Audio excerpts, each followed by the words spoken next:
사랑하는 서문교 성도 여러분, 샬롬. 2월 19일 수요일 아침 말씀 시간입니다.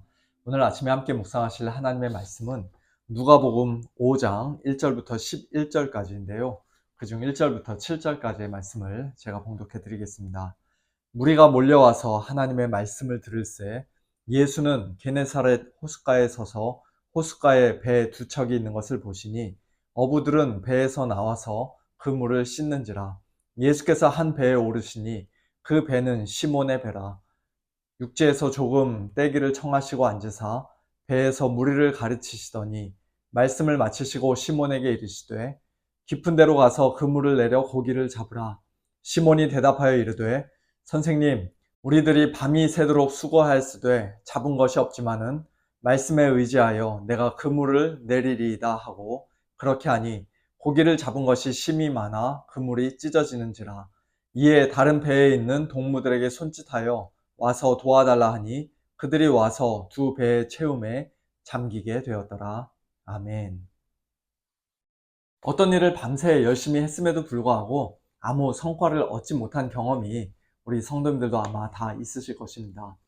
옛날 학창시절 밤새 한숨도 안 자고 열심히 시험 공부를 했는데 다음날 아침 너무 졸려서 시험을 완전히 망쳤다든지, 또는 회사에서 발표할 어떤 중요한 프레젠테이션을 밤을 꼬박 새워 컴퓨터로 열심히 작업했는데 저장 버튼을 안 눌러서 한순간의 실수로 다 날아가 버렸다든지, 그런 일을 경험하면 정말 너무나 속상하지요.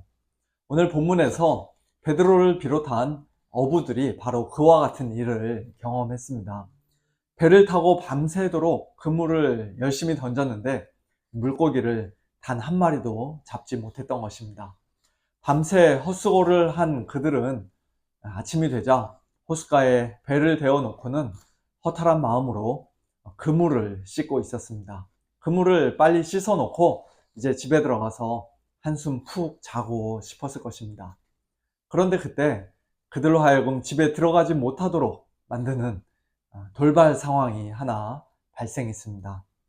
호숫가에 서서 무리들에게 하나님의 말씀을 전하시던 예수님께서 이 어부들 쪽으로 뚜벅뚜벅 걸어오시더니 시몬 베드로의 배에 턱하니 올라타신 것입니다.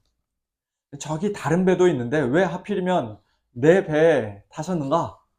이제 집에 가기는 다 틀렸군. 베드로가 속으로 그렇게 생각하며 예수님을 원망했는지 어땠는지 우리가 알 수는 없습니다만, 그래도 얼마 전 예수님께서 자기 장모의 열병을 고쳐주셨으니까 그 정도의 호의는 얼마든지 베풀어 드릴 수 있었을 것입니다. 그런데 베드로의 배에 타신 예수님께서 베드로를 한 번 더 귀찮게 하십니다. 배를 육지에서 조금 떼어 달라는 것입니다.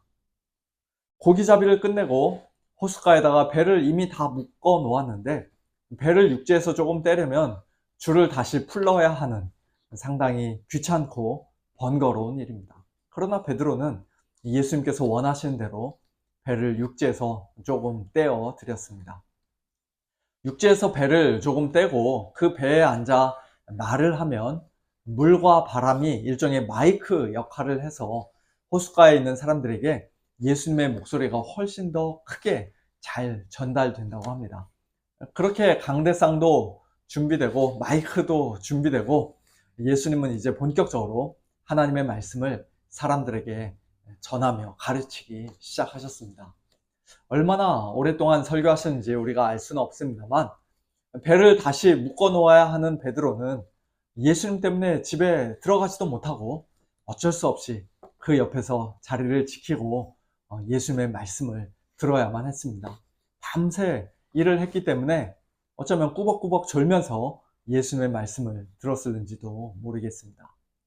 드디어 예수님의 설교가 다 끝나고 베드로도 이제 집에 드디어 들어갈 수 있겠구나, 좀 쉴 수 있겠구나 라고 생각하고 있었을 바로 그 순간 예수님은 마치 베드로의 인내의 한계를 테스트하는 듯한 말씀을 하십니다. 깊은 데로 가서 그물을 내려 고기를 잡으라. 다혈질 성격을 가진 베드로가 이때 폭발하지 않은 것이 참 신기합니다. 그물을 이미 다 씻어 놓은 상황에서 깊은데 그물을 내리면 또다시 그물을 씻어야 하는데 그게 얼마나 귀찮은 일입니까? 아니, 귀찮은 것은 둘째치고 그보다 훨씬 더 황당한 것은 고기 잡는 일로 평생 잔뼈가 굵은 자기에게 목수이신 예수님이 고기 잡는 일에 대해 이래라 저래라 말씀하신다는 사실입니다. 비록 지난밤에 물고기를 한 마리도 못 잡기는 했지만 그래도 그렇지, 깊은 데로 가서 그물을 내려 고기를 잡으라는 예수님의 말씀은 분명 베드로에게 굉장히 자존심 상하는 말이었을 것입니다. 자기의 상식과 오랜 경험에 비추어 볼 때 이 시간에 깊은데 물고기가 있을 리가 없었습니다.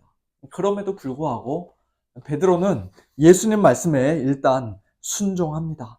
선생님, 우리들이 밤이 새도록 수고하였으되 잡은 것이 없지만은 말씀에 의지하여 내가 그물을 내리리이다. 그리고는 다시 배를 타고 나가 그물을 바다 깊은 곳에 던졌습니다. 그 후에 무슨 일이 일어난지는 우리가 잘 알고 있죠. 그물이 찢어지고 배 두 척이 거의 물에 잠길 정도로 물고기가 많이 잡혔습니다. 여기까지만 보면 우리는 이런 결론을 내릴 수도 있을 것입니다. 아, 내 생각과 좀 달라도 예수님 말씀에 일단 순종하면 이렇게 큰 복을 받는구나. 학교에서 공부할 때, 집에서 아이들 키울 때, 직장에서 일할 때, 또는 사업체를 경영할 때, 교회에서 봉사할 때 등등 무슨 일이든지 간에 내가 전문가라고 고집할 것이 아니라 예수님 말씀에 순종해야겠구나. 그래야 내가 하는 모든 일이 다 잘 되고 내가 복을 받겠구나. 물론 완전히 틀린 말은 아닙니다만, 그러나 예수님이 베드로를 찾아오셔서 그런 놀라운 기적을 경험하게 하신 것은 사실 그와 같은 일반적인 교훈을 가르쳐 주시기 위함이 아니었습니다. 예수님이 말씀하시는 대로 오늘은 여기, 내일은 저기 순종하여 그물을 던지면 베드로는 금세 어마어마한 부자가 될 수 있었을 것입니다만, 그러나 그는 예수님을 자기의 사업을 위해 감히 이용해 먹으려는 생각을 하지 않았습니다. 아예 꿈도 꾸지 못했습니다. 오히려 그는 예수님의 신적인 권위 앞에 무릎을 꿇고는 자신의 죄인됨을 고백합니다. 주여, 나를 떠나소서. 나는 죄인이로소이다.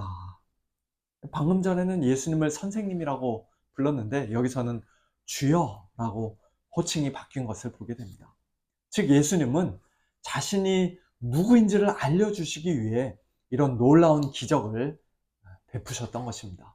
자신을 죄인이라 고백하며 무서워하고 있는 베드로에게 예수님은 무서워하지 말라. 이제 후로는 네가 사람을 취하리라고 말씀하셨습니다. 그리고 그 말씀을 들은 베드로와 또 그의 동업자인 야고보와 요한도 자기 배들을 육지에 대고 모든 것을 버려두고 예수님을 따르는 장면으로 오늘 말씀은 끝을 맺습니다. 오늘 말씀에서 우리가 주목해서 봐야 할 것은 베드로를 친히 찾아와 그를 사람 낚는 어부로 부르시고 또 훗날 마침내 그를 그렇게 만들고야 마시는 우리 예수님의 열심입니다. 베드로가 밤새 물고기를 한 마리도 잡지 못한 그런 큰 실패를 경험한 것은 결코 우연이 아니었습니다. 예수님이 베드로의 배에 올라타신 것도 처음부터 예수님의 계획 가운데 다 있었던 일입니다. 그로 인해 베드로는 비록 육신적으로 너무 피곤했지만 마음으로도 크게 상심이 되었겠지만, 그러나 어쩔 수 없이 하나님의 말씀을 계속해서 들을 수밖에 없었습니다.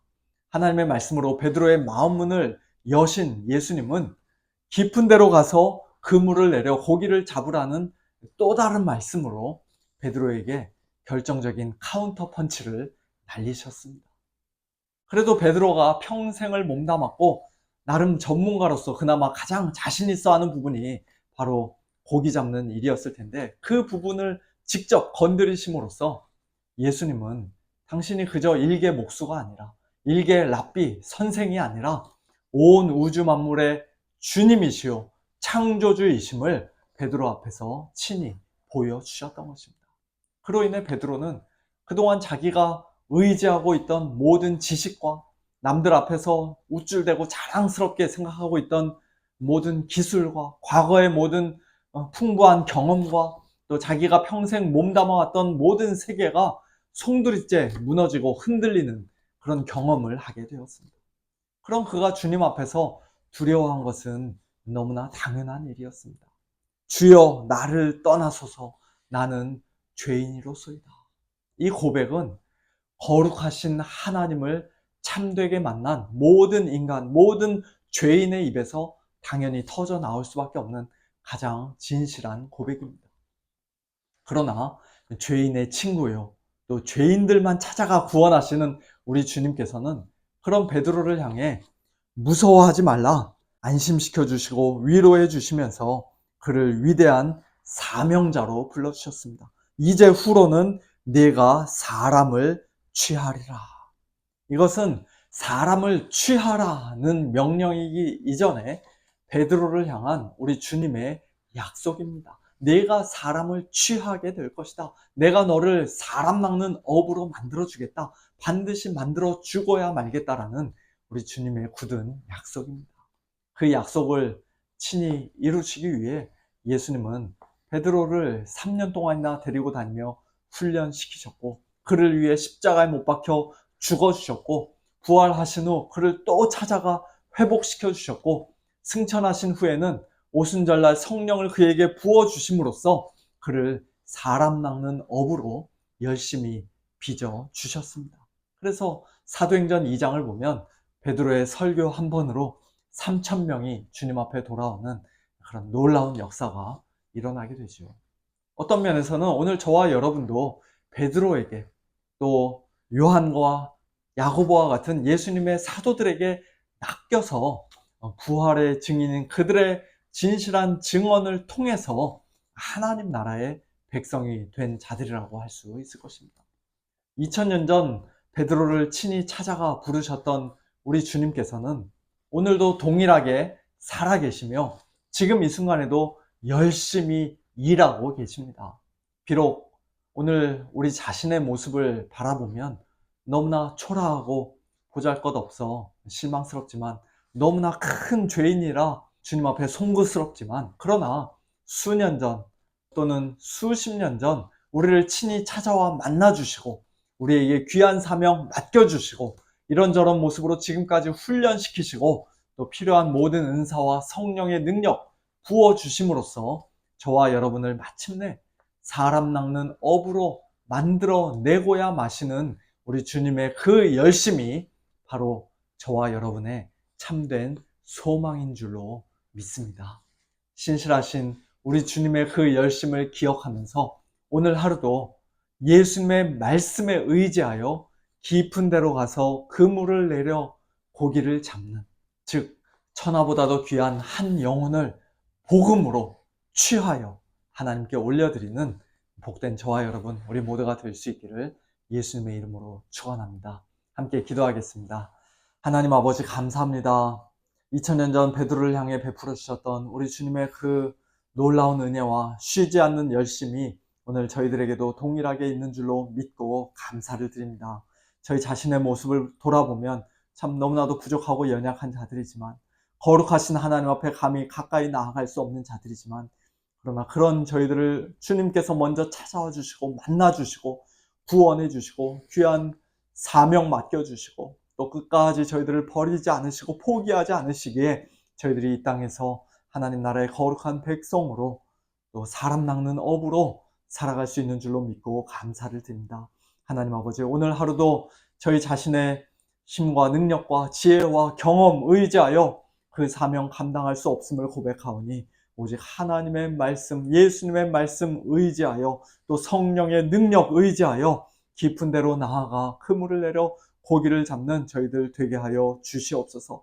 입을 열어 담대히 주위 사람들에게 복음 전하고 예수님을 증거하여 한 영혼이라도 하나님 앞에 올려드리고 한 사람이라도 취하는 그런 귀한 사명 감당하는 저희들 될 수 있도록 하나님 아버지 도와 주시옵소서. 사랑하는 우리 서문의 성도님들, 오늘도 하나님께서 찾아가 주시고 만나 주시되 특별히 육신의 연약함으로 고통당하는 우리 성도님들 강건하게 회복시켜 주시고 슬픔 가운데 있는 우리 성도님들 하나님만이 주실 수 있는 위로와 평강으로 덧입혀 주시옵소서. 모든 것 주님께 맡겨드리며 살아계신 예수님의 이름으로 기도하옵나이다. 아멘. 성도님들 오늘도 하나님의 말씀 의지하여 깊은 데로 나아가 금을 내려 고기를 잡는 복된 하루 사시기를 원하고요. 저녁에 찬양과 기도의 밤 때 뵙도록 하겠습니다. 샬롬.